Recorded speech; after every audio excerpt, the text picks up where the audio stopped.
Здравствуйте, дорогие рукодельницы, гости и подписчики моего канала. В этом видео предлагаю вам связать вот такую вот небольшую сумочку для телефона. Такие сумочки я вяжу часто для детей, для подростков, но также и взрослому будет удобно такую сумочку использовать. В нее входит телефон. И такая сумочка служит как переноска для телефона и как чехол. Вяжется очень просто. Здесь я вязала из полиэфирного шнура двух цветов. Вот связала вот такие вот ручки из шнура гусеничка. И причем эти ручки также использую для оформления боковин и сшивания сумочки. В этом видео подробно расскажу, как вязала такую сумочку. Пошагово будет мастер-класс. Вот эту сумочку я вязала из полиэфирного шнура 2 миллиметра. Это был шнур фирмы Карамель Dolce Baby.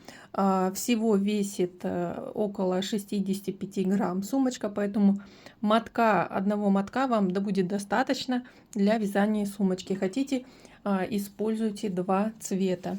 Вторую сумочку я буду вязать из пряжи Янард Макраме. Это тоже полиэфирный шнур 2 миллиметра, только он более такой шелковистый. Поэтому посмотрим, какой будет расход, какая может быть другая будет плотность вязания. Здесь моточек 90 грамм, 130 метров. И я буду использовать два цвета. Вот этот цвет такой бежево-серый, номер 156, и вот такой золотистый цвет. Этот бежево-серый будет для основной детали. И золотистый буду использовать для вязания шнура и для обвязки. А также я буду использовать крючок номер 4 для вязания полиэфирным шнуром. И буду использовать вот такой вот супер клей. Он прозрачный, быстро схватывается. Буду подклеивать кончики шнура, чтобы шнур не распускался. А также буду закреплять соединение. Вот здесь я уже закрепила клеем кончик шнура, и поэтому, видите, он немножко твердый и не будет распускаться. Обязательно либо поджигайте спичкой или зажигалкой кончик шнура, чтобы оплавить его и не допустить распускания шнура.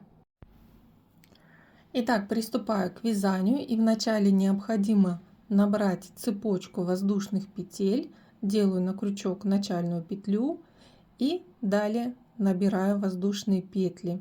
Всего я наберу 65 воздушных петель плюс 3 петли подъема, то есть общее количество будет 68 петель.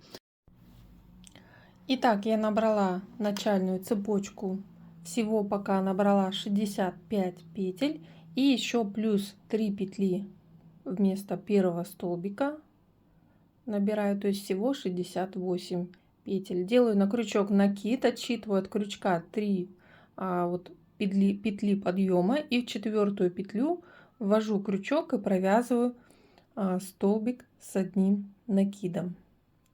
Далее набираю 2 воздушные петли, делаю на крючок накид, и в эту же петельку провязываю еще один столбик с одним накидом. И далее вяжем по набранной цепочке воздушных петель из каждой петли столбик с одним накидом. Вводим крючок за воздушную петельку и провязываем столбик с одним накидом. И так мы вяжем по цепочке столбики с накидом до конца цепочки, и на последней петле будем вывязывать закругление. Я закончила вязать столбики с накидом по одной стороне начальной цепочки, и у меня осталась последняя петля набранной цепочки воздушных петель. И из этой петельки необходимо провязать 6 столбиков с накидом. Лучше всего вводить крючок вот за 2 полупетельки, чтобы не было дырочки в центре. И провязываем из одной петли 6 столбиков с накидом. Третий, четвертый. Здесь прокладываем кончик, его обвязываем тоже. 5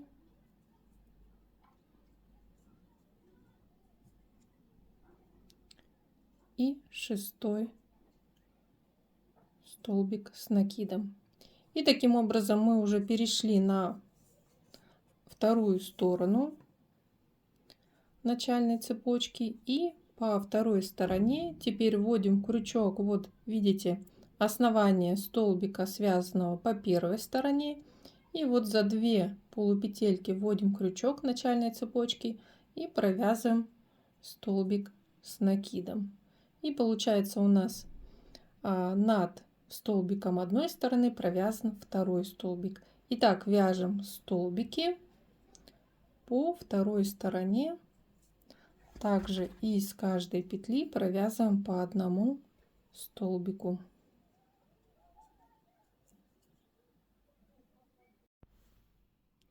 Заканчиваю вязание первого ряда. От закругления я по второй стороне начальной цепочки провязала столбики с одним накидом, и осталась последняя петелька, вот из которой мы вывязывали 2 столбика и между ними 2 воздушные петли.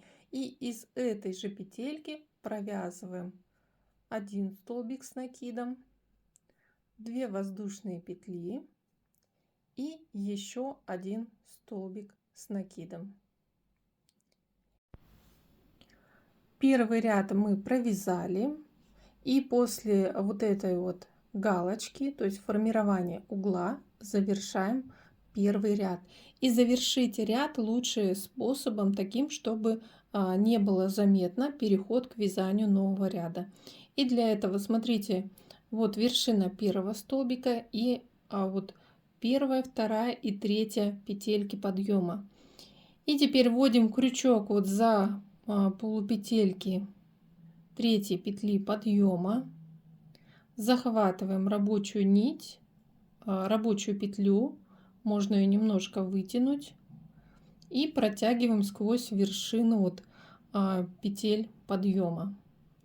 Теперь подтягиваем немножко рабочую нить, и из этой же точки, то есть вводим крючок опять же за вершину вот третьей воздушной петли и провязываем столбик без накида.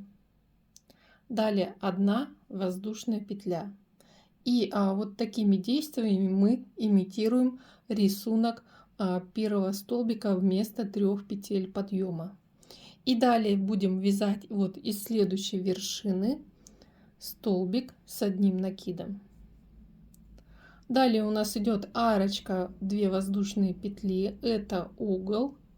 И из этой арочки далее провязываем столбик с одним накидом, 2 воздушные петли, и из этой же арочки столбик с одним накидом. То есть формировали угол, первый угол второго ряда. Далее переходим на вязание вот на каждой вершине столбика с одним накидом первого ряда, провязываем столбик с накидом второго ряда. И далее вяжем так столбики с одним накидом до закругления. Кстати, закругление можно отметить маркерами. Чтобы не сбиться, где начать делать прибавление для закругления второго ряда, вот мы начали вязать первый столбик из последней петли, отмечаю его вершину. То есть на этой петле начинаю формировать закругление второго ряда и отмечаю вершину вот 1, 2, 3, 4, 5, 6, вершину 6 столбика, там где закругление заканчивается. Вот на этом участке мы будем формировать закругление. Здесь по этой стороне можно не ставить маркеры, так как здесь четко видно углы за счет арочек из 2 воздушных петель. Итак, продолжаю вязать столбики с одним накидом до первого маркера. Я довязала столбики с одним накидом до первого маркера, который означает начало закругления. можно этот маркер пока убрать. И теперь на закруглении, на этих 6 петельках, из каждой петли провязываю по 2 столбика с одним накидом. И причем вершину первого столбика можно сразу отметить маркером, то есть поменять местами его расположение. Это будет на начало закругления уже второго ряда. И получается, что во втором ряду для закругления необходимо провязать 12 столбиков с одним накидом. В третьем ряду будем делать уже прибавки по-другому.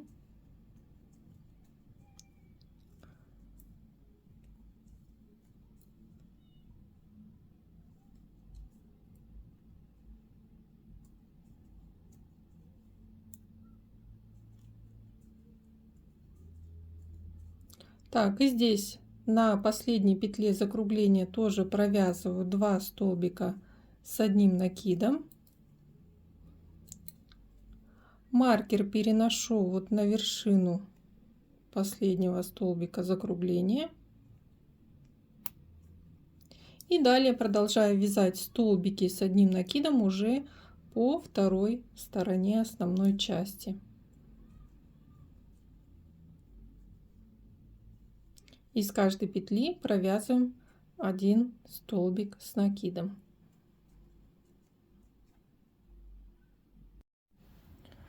Заканчиваю вязание второго ряда. И здесь провязываю вот из вершины столбика перед арочкой столбик с одним накидом. Из арочки провязываю столбик с одним накидом. Далее 2 воздушные петли. И вновь из арочки еще столбик с одним накидом. То есть формируем уголок. Далее идет столбик с одним накидом. Получается на вершине столбика. И далее у нас здесь был столбик подъема. И завершаем ряд точно так же, как предыдущий. В вершину столбика подъема вводим крючок вот за 2 полупетельки, захватываем рабочую петлю и протягиваем ее через 2 полупетельки наизнанку, подтягиваем немножко петлю и далее из этой же точки необходимо провязать столбик без накида и плюс 1 воздушная петля.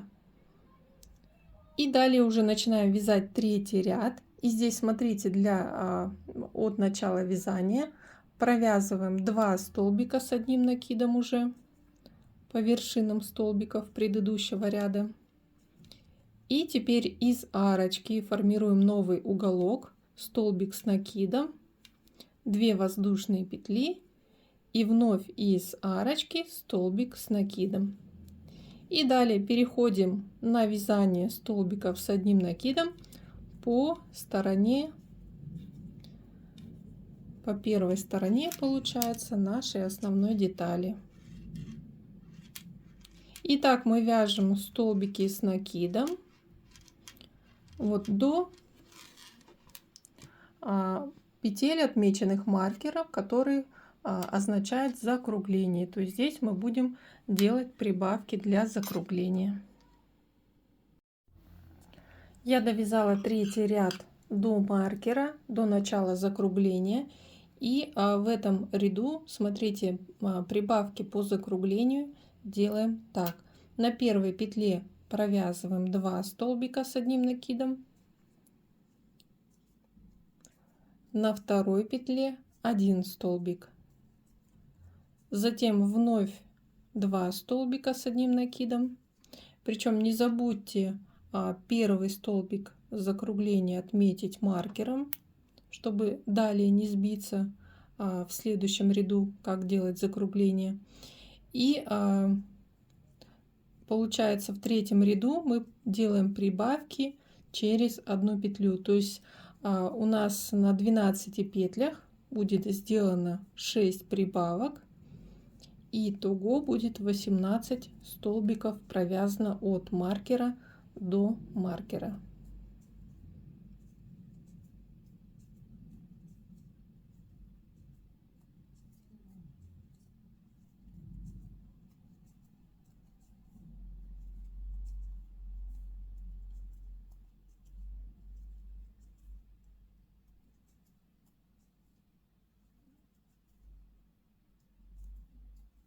И здесь в завершении закругления на предпоследней петле, получается, делаю прибавку 2 столбика.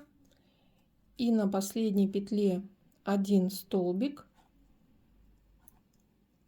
Его вершину отмечаю маркером, переношу его со 2 на 3 ряд.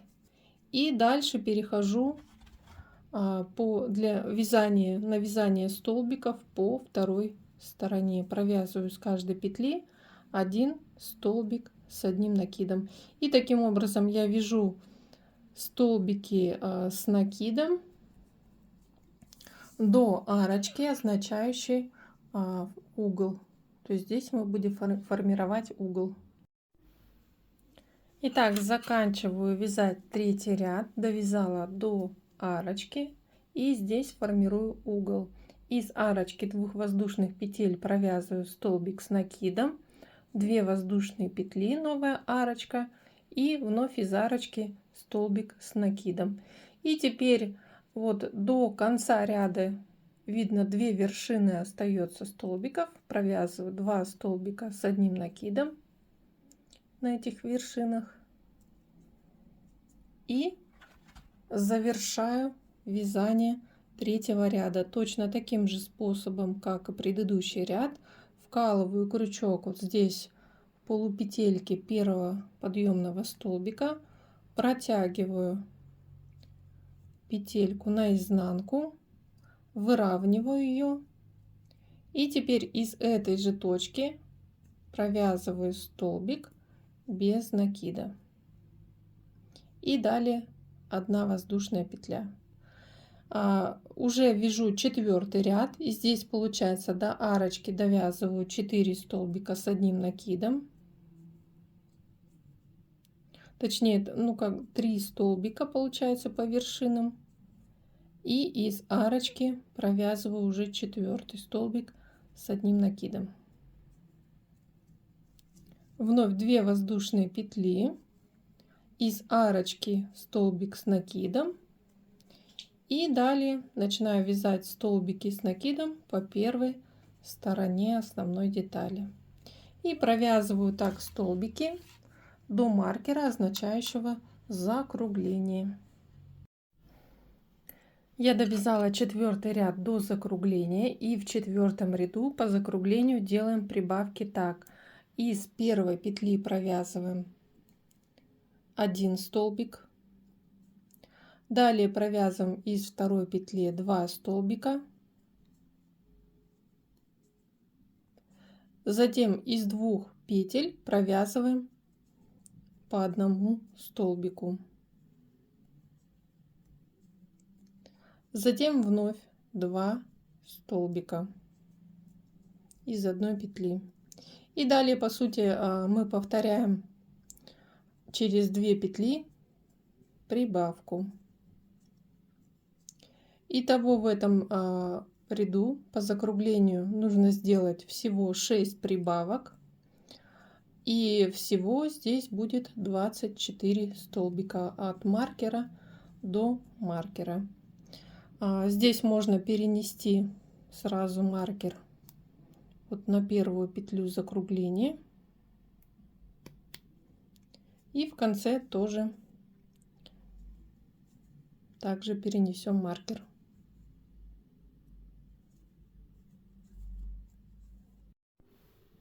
Заканчиваю вязать 4-й ряд, и здесь из вот последней арочки провязываю столбик с накидом, 2 воздушные петли, еще 1 столбик с накидом, и здесь до завершения ряда еще 3 столбика с одним накидом на вершинах столбиков последнего ряда.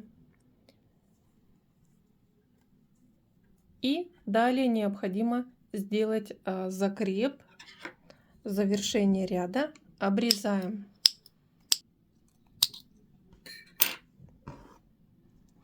вытягиваем ниточку, и теперь вкалываем крючок за первые 2 полупетельки от столбика подъема, И теперь с изнанки на лицевую сторону протягиваем кончик нити. И теперь выводим наизнанку. Теперь вкалываем крючок под последней петелькой, вот ниже горизонтальная вот эта вот перемычка, в центр последней петельки, захватываем ниточку и протягиваем вот наизнанку. Далее необходимо вот эту последнюю петлю выровнять на необходимую ширину. И теперь здесь мы где-то закрепим еще вот этот последний отрезок. Можно закрепить пониже, вот этот последний узелок заклеить. И когда клей подсохнет, коротко отстричь вот этот кончик. И все, здесь не будет заметно завершение ряда. Итак, основная часть сумочки связана. С одной стороны сформированы уголки, с другой стороны закругление. Ширина основной части получается 8,5 сантиметров, а длина от закругления вот до верхней части получается где-то 43 сантиметра. Далее будем вязать шнур. И шнур необходимо связать вот на длину боковой стороны, на длину ручки и на длину боковой стороны, второй боковой стороны. Для вязания шнура гусенички я беру шнур другого цвета, чтобы вот отличалась ручка, обвязка, выделялась. И буду вязать шнур гусеничку. Вначале делаю начальную петлю на крючок. Так, сейчас уберу. И далее набираю 2 воздушные петли. Далее ввожу крючок в первую петлю, провязываю столбик без накида.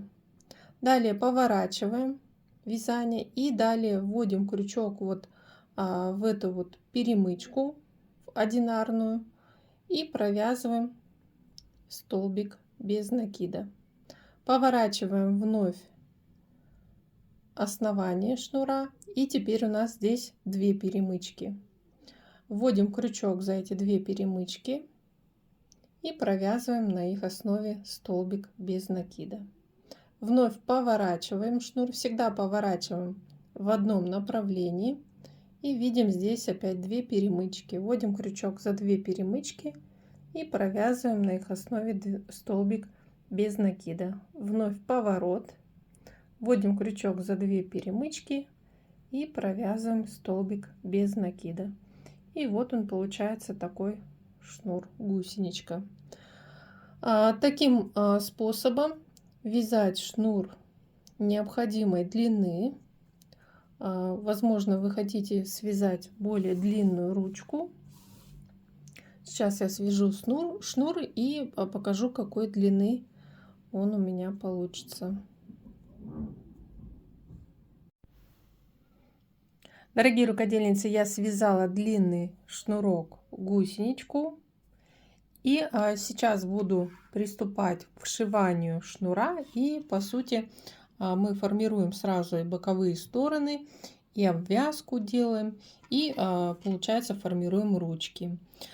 Я связала шнурок длиной 80 примерно сантиметров длина. Если вот пополам на высоту получается 40 сантиметров. Но здесь учитывайте то, что у вас будет и длина, как высота боковой стороны, то есть высота сумочки. И далее уже вот такой будет длины ручка примерно до высоты 24-25 сантиметров. Поэтому если хотите, вяжите шнурок длиннее. Далее я отметила маркерами и на шнурке, и здесь по основной части боковые стороны. Боковая сторона получается у меня высотой 30 петель.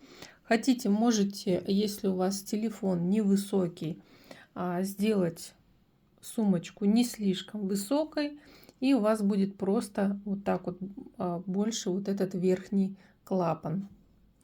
У меня телефон высокий, поэтому я на высоту своего телефона отмеряю боковую сторону на 30 петель, и у меня будет такой небольшой клапан сверху. И получается, здесь от угла я отмечаю столбик, это начало боковой стороны. Здесь я отмечаю 31 столбик, то есть по стороне будет 30 петель. Этот как нижний самый столбик 31, и еще 30 петель получается до верхней стороны, до клапана. Смотрите, по шнуру мы видим, что с боковой стороны идут вот такие вот кромочные петельки. И здесь вот начало я отсчитываю тоже 30 петель, ставлю маркер, то есть здесь вот у меня будет соединение как раз от низа до верха 30 петель. И с другой стороны тоже я отсчитала. Здесь я не завершаю вязание, так как я сразу буду присоединять, пришивать как бы, или в процессе вязания и обвязки и соединения шнура с основной деталью сумочки. Вот 30 петель по боковой стороне шнура я отсчитала. И вот это у меня будет метка, до какой метки, до какой высоты шнура мне необходимо выполнять обвязку и присоединение. И теперь смотрите, вот она петелька, которая рабочая осталась, и я эту петельку протягиваю сквозь вот нижнюю петельку, отмеченную маркером. Протянули, здесь маркер я убираю, затягиваю петельку, и теперь начинаю соединять основную часть сумочки и вот боковую сторону и шнурок. Вводим крючок за 2 полупетельки, получается мы соединяем с лицевой стороны, и вот за боковую петельку шнура вкалываем крючок и провязываем соединительную петлю. В следующую петельку вводим крючок за 2 полупетельки, вот боковую петельку шнура, и провязываем соединительный столбик. И так получается, мы должны провязать 30 соединительных столбиков и соединить шнур и основную часть сумочки.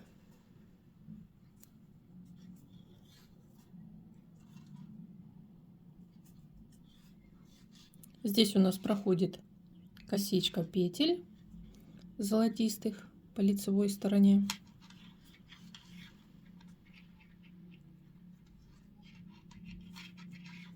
И довязываю вот этот соединительный шов, делаю вот по шнуру как раз вот до 2 отметок со стороны шнура и основной части. Итак, друзья, я провязала одну боковую сторону, соединила шнур с одной стороны и боковую часть, и довязала вот до верха. И теперь по верху делаем обвязку. То есть мы будем полностью соединять и обвязывать сумочку одним рядом без обрыва нити. И сейчас я буду показывать весь процесс. Вот эту вот верхнюю часть будем обвязывать рачьим шагом. Но рачий шаг будем делать немножко по-другому, чем как по классике. Немножко вытягиваю рабочую нить, ввожу крючок, вот получается, за арочку. И далее делаю вот так вот оборот крючком. И затем, захватив рабочую нить, провязываю как столбик без накида. Получается, у нас столбик без накида идет как с оборотом. И вот получается вот такое закругление, завертывание нити, как у рачьего шага. Далее вводим крючок вот в вершину столбика. Вытягиваем петельку на крючок, далее делаем поворот вокруг своей оси крючком, захватываем рабочую нить и провязываем столбик. В следующую петлю вводим крючок, вытягиваем петлю на крючок, делаем оборот, захватываем рабочую нить и провязываем петли с крючка. И так из каждой петли провязываем и делаем такую красивую плотную обвязку.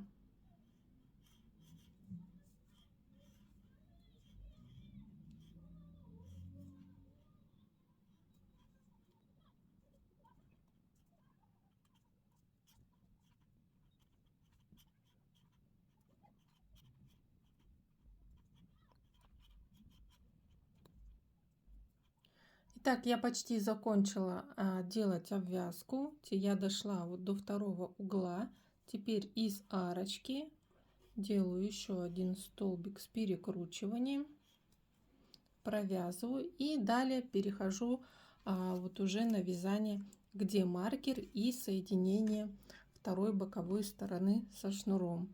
И теперь смотрите, вот у нас петля отмеченная, где шнур маркером, и именно от нее будем делать соединительный шов до вот нижней отметки. Здесь у вас точно должно быть посчитано 30 вот боковых петелек. И вводим крючок вот в петельку, отмеченную маркером с одной, с другой стороны, и провязываем соединительный столбик. Здесь маркер я убираю, мне уже не нужны. И теперь также из каждой петли с одной и с другой стороны провязываем соединительный столбик. И так вяжем до нижнего маркера. Итак, я выполнила боковой шов с другой стороны. И теперь вот это вот 31 петелька.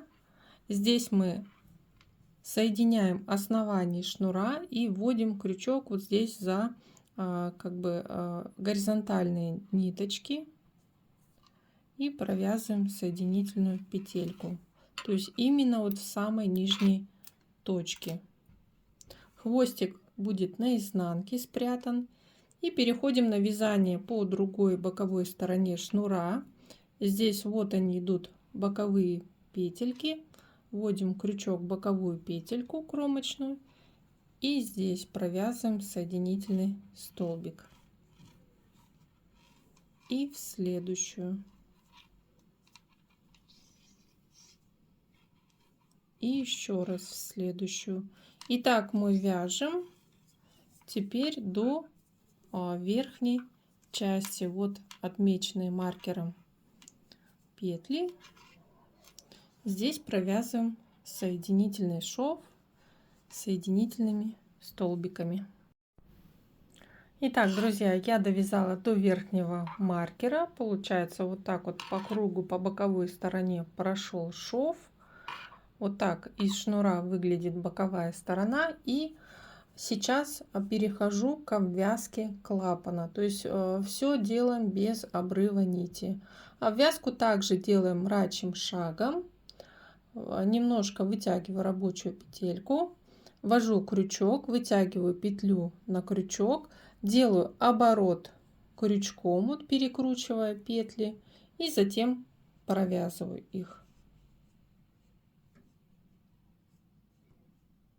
Здесь немножко сложно провязать, если как петли затянуты.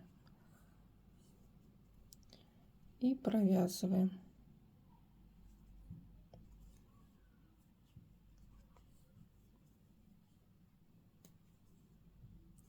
Итак, я делаю обвязку, получается, по верхнему клапану вот до маркера, и от маркера уже будем соединять последнюю боковую сторону. Я закончила обвязку по верхнему клапану, и теперь мне осталось соединить последнюю боковую сторону. Здесь я посчитала, чтобы совпадало количество вот здесь по шнуру боковых петелек и здесь по боковой стороне. И отметила маркером петли, с которых начинаю соединение. И ввожу крючок за 2 стороны и провязываю соединительный столбик. И так делаю соединительный шов последний по боковой стороне. И здесь к низу идет шов. И здесь в конце необходимо еще сделать незаметное соединение. Вот начало и завершение соединительного шва. И теперь показываю самый последний штрих. Необходимо соединить начало и завершение ряда соединительного шва. Здесь мы обрезаем шнур. Вот мы, получается, провязали соединительный столбик из начальной точки. Вытягиваю хвостик. Теперь сквозь первые 2 полупетельки протягиваю хвостик. И теперь необходимо вколоть, получается, крючок. Но тут, конечно, неудобно будет в центр петли последней. Захватить хвостик и наизнанку вытянуть этот хвостик. Вот получается, мы имитируем как бы последнюю петельку. Вот так вот сделали. Теперь на изнанке этот хвостик нужно будет вывернуть сумочку. И здесь мы этот хвостик сейчас закрепим. И немножко подклеим. Здесь за любые вот полупетельки можно сделать маленький хвостик. Заклеиваю этот узелок, чтобы он не распускался, так как шнур скользкий. И все, теперь можно коротко обрезать хвостик. Узелок заклеен, шнур не будет распускаться. И здесь тоже второй хвостик, кстати, тоже мне нужно обрезать, заклеить вот этот вот, чтобы здесь не было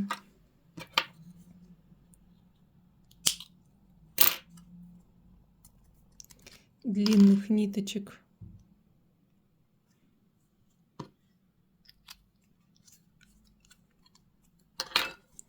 И все, сумочку выворачиваем, расправляем и примеряем. Итак, друзья, сумочка связана с такой красивой яркой обвязкой.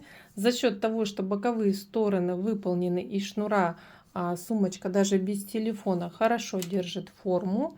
Здесь можно на верхнем клапане пришить кнопку или магнитик, чтобы клапан плотно закрывался.